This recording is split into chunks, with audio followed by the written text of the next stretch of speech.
Hey everybody, this is Oz. I'm going to be bringing you another Demir build.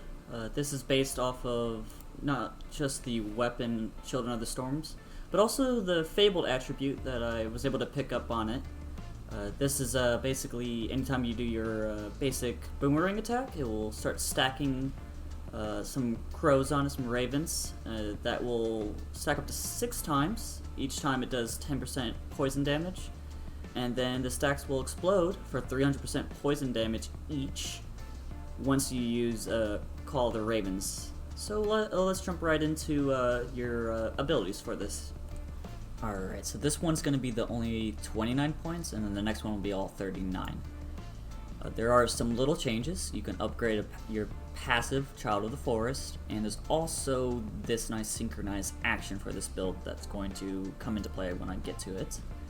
So currently, if you upgrade Child of the Forest to 3, Vevin gets 114% of Demir stats, which is nice not only for it to take damage, but also to dish out more damage due to its physical that you stack on this build.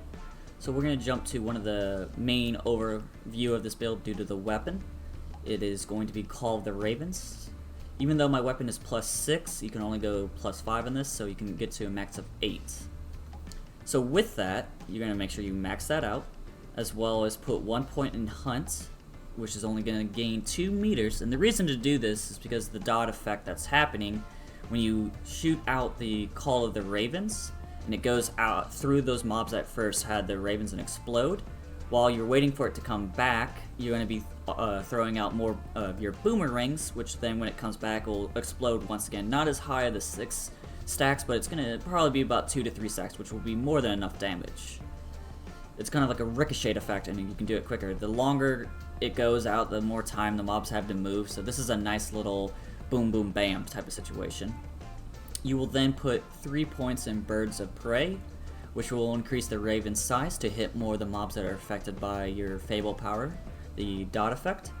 And then you're going to reduce the cooldown with Vigor of Veils 3. This is going to be -3 to the cooldown, which is a nice little touch. You can make it under 9 seconds. So you can do it every so often, probably every other wave, something like that. Then you are going to get 3 points into Call to Action. So this way it not only gives you a taunt for Vevin, but it also gives you more physical damage when it pounces and stuff like that. You're only going to put 1 point in Booming Roar, which increases the taunt radius, plus 2 meters, which is a solid number. If this is kind of iffy for right now for your 29 point build. You're going to then put 3 points in Force of Nature 3. This increases the stomp radius. It's not needed, but it's just so that we can pick up Breaking Point. This is very crucial for the bigger mobs that have health and for bosses, per se. What happens when you press the guard stance, when you're in guard stance, you press the button, the taunt radius, the taunt will then reduce all the monsters that are hit by it 25 physical damage reduction, as well as elemental resist. So basically you're just doing 25% more damage, which is fantastic. That also affects the dots on them. Then Primal Connections, you make sure to reduce this cooldown by 3, so you can do this constantly. By the time that the taunt is off, I think you have 3 or 4 seconds before you can do it again, which is great. And it's not too much mana to do. And then we are definitely picking up Synchronized Action. Even though this says if Demir damages enemies affected by Call to Action effect, it's realistically it's more if Vevin does it. It's when I press the move as Demir and Vevin hits those targets is when you will get this heal for 5% for their maximum health for each enemy hit. So what's great about this is Vevin, when you press this move, will jump from its current location to your location, and while in the air, if you're in guard stance, it will do an AoE taunt. So when it lands and attacks, they are then affected by Call to Action to get this effect. So not only are you going to get that nice juicy heal, but right after that, all the mobs will kind of Congo line, make a circle-ish, and that's when you can bounce out that nice Call of Ravens to get maximum damage out, the best that you can get for it. You're going to hit at least 3/4 of that group, and then the explosion will happen on both ends. The last points will be going into Ring of Thorns because we're physical base. We want to make sure we grab this. Now, increasing the duration of Bloom, going to Bloom 3 is a nice touch, but the main thing we're trying to shoot for here is the Carnivore, which 4 meteor plants will spawn different areas of it, but in a symmetrical way, and they are able to attack periodically to do 200% physical damage, which since we're phys based, this will actually dish out a lot of damage. This is great for putting down around a defense mission, sitting inside the Gauntlet circle. You can do this, as well as survival missions. And when a boss spawns, you place this right by them, and those carnivore plants will just go to town on it. So that's going to be the 29 points. Now I'm going to show you the build for the 39 points. So for the 39 points, what you're going to do is add carrying to 3 points. This is shouldn't be needed that much, but when I use a health potion, Vevian's going to get 30% of it, which can be a nice little touch. And then you're mainly getting healthy rage. Vevian has a 10% damage boost bonus while above 80% of health, which is, with this build, should be more than, I would say, 3/4 of the time. And the great thing is when you use synchronized action with it, with the full heal, he'll just go to town at that point. You're not going to do any changes to Call of the Ravens, there's no need to. Then you're going to come over here and you're going to max out Ring of Thorns, and you're also going to put a point in difficult terrain just to slow down, to give your carnivores a little bit more. If you don't want this, you can then mix that in and put Hunt to 2. That's completely up to you. That is swappable. And then the last point is going to be in Special Mod 3. Now, you might, if you don't want that and you can swap that then into Hunt 3 or Hunt 2, depending on if you swap that 1 point around. But this is just a nice little touch, depending on the boss you go against or like the mobs. It just gives that nice little additive to the damage. So that's the 39 points. So the main stats that we're looking for this build is strength, physical damage, physical percent, then attack and attack speed. Now if you want an elemental on it, definitely shoot for poison. Those are our main DPS. Now for our defense, which I highly recommend that we focus on that as well, so that we can keep Vevin alive, is most importantly is resist. You will need 125 resist of each type so that you can do master difficulty and have 75%.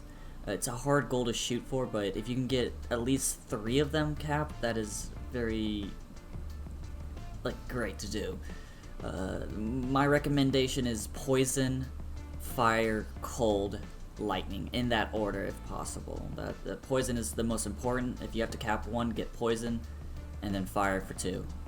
Hands down. This way, Vevin, when he kind of sits in poison, he's able to take it, as well as you, as well as there's certain monsters or mobs that like to cast fire, and he's able to actually just soak that for a while before, and you can come in and hit him. So besides the resistance for defense, then it goes into 2 different categories or ways. It goes to fortitude health or armor health. If you already have fortitude on a piece of gear, then it's best to go with health. If you already have armor on a piece of gear, it's best to go with health. So health is always your second option, but I would highly recommend trying to get resist cap first. Alright, so with that, let's go do a little bit of Gauntlet, and on master difficulty, so I can show off the build a bit for you guys. So this is a level 50 Gauntlet, number 3 of it, and I'm just going to show you how I like to play it out towards the end. So currently Vevin's kind of low, he's at 50%, so I'm going to go inside of him for right now, get him up a little bit, and then I'm going to just jump, get back to full, crows go out, kind of redirected. That was a horrible Raven, sorry about that everybody. But, between every wave, you can just keep on collecting. It's always go inside of them for shelter, jump, get everyone together. I don't need to use the Ravens this time around, just because I was able to only really worry about 3 people that were the, quote, I like to call them elites. So I'm just gonna keep being good, going to do that. This is a lot, so I'm gonna now start attacking and get the second worthy of explosions going. So what's great about that taunt from call to action is that you can group them all together basically. So taunt, not currently enough energy, but like I said, not too many mobs, so it was okay. Dots spreading, which is nice. Dots basically will kill him thanks to the Fable power, as well as the damage from this. So I'm gonna go over here and just kill this guy right now. Devin will be good. Dots on him. I'm just gonna go inside. We have 6 seconds, so we're fine to sit in here. So right now he's doing 80%, 10% more damage. Gonna call, gonna shoot, gonna attack, and the explosion goes off. Able to clear that all really easily. He just took a big hit, so I'm gonna be getting call to action ready for this. I'm gonna put this down too, so when I taunt, they all will come inside and just start taking a lot of hits, a lot of strength physical damage inside this, around the circle. Currently, Vevin is solid right now. Depending on the number, this is a fine one. I don't have to worry too much. Sorry for the little lag. There, that's on my end. Vevin's solid right now. I'm gonna use the call to action, so I'm just gonna do that. Spread a little bit, then throw, reposition myself, so this way when it hits, it will come back and hit more people. So Vevin's a little low. Vevin's not gonna attack that guy. The specters. Gonna pop this out. Boss is here. That should be able to hit the boss. Going to spread some AoE on this boss. Can't shoot ravens out. Gonna shoot out now. Be good. Get hit. I'm gonna go inside Vevin just so that I can kill some of these guys as well with him. It's nice to support him. Get inside. I'm gonna drop down Ring of Thorns. That's gonna do a lot of physical to him, and that should drop him. So the main move isn't really, I would say, Call to Ravens. It's very situational. It definitely, if there's a lot of mobs, it just wipes them out. So make sure you don't keep on spamming that. You gotta know the mobs that you're fighting. This is insanely great for a lot of mobs when you use Call to Action. You place this down, Ring of Thorns down first. Call to Action brings everyone through the thorns. They take a lot of physical damage, as well as on that boss. Well, you saw on the second time around, that boss was able to just keep on dropping really easily. So that's kind of the build in a nutshell for this for the weapon, which is once again Children of the Storms, and the Fable attribute on it is beautiful with the this weapon. So this is top tier weapon right here, and the fact that it has +5 on it currently and great stats. I wish I could show you the rest of the stats, but currently it's just too long, and I'm not able to. So, alright, so that's the build. So you can always find me on my Twitch. It's Oz_Oz. I mainly play Demir. I find that hero very enjoyable, but I do play other heroes from time to time. As well as you can also join the Pagan online Discord. The link will be below, and as well as the Reddit if you are someone that enjoys Reddit. And I would like to thank you just for stopping in and watching this video. If you have a question, you can go on my Twitch channel, or you can leave a comment below. Thanks again, everybody, and I'll see you guys in the Pantheon.